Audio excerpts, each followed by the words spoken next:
Today we had just a little walk down memory lane. We had a chance to go to the old hospital site where my mother was born.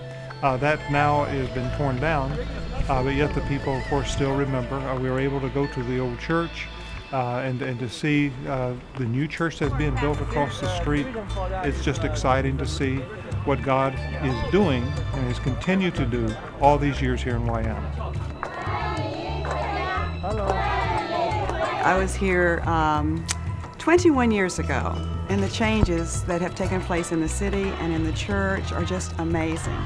It is very encouraging, and then to be here on what would have been my mother's 90th birthday is so very special. It is an honor to be able to come back to the birthplace of my mother. For so many years, my mother, when I was a young boy, would tell me stories of growing up here in this city. She prayed for you for every day of her life. I want to bring greetings to you from my father. He is 91 years of age. His mind is very clear. His advice is, don't get old.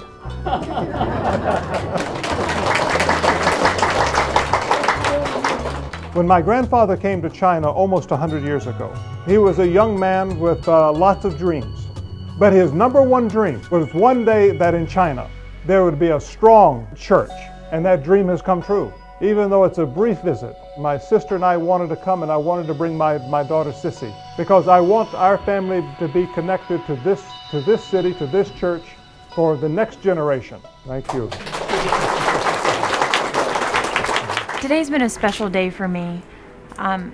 It's been remarkable for me to see how the church and the people here still remember my great-grandfather and his friends. Going through just the medical clinics and even here at the new hospital, they're still mentioning the work that was done 100 years ago.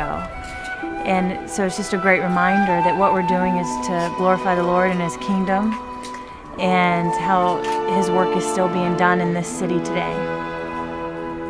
I was very moved at the church today to see my grandmother's old friends that she had known when she came here last time, and the joy that they still have. And there was one lady and even a man with tears in their eyes just to be able to see my aunt, my father, and myself, and that brought me to tears and humbled me to see the joy they had and the impact that my grandmother and her family had here.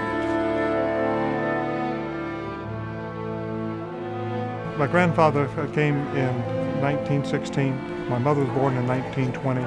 The people here in this city still remember Dr. Bell.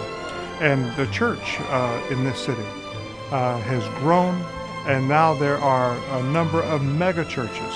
And so is it worth it supporting missions? You bet you it is. Every dollar is worth it. And we're talking about evangelism, about sowing seeds of the gospel. And some generations don't see, or they don't reap the harvest. They sow, but it's not till another generation that sometimes the harvest comes in, like we see here in China. It's at the Billy Graham Evangelistic Association, of course, at Samaritan's First. We want to be able to help the churches around the world and do it in the name of the Lord Jesus Christ.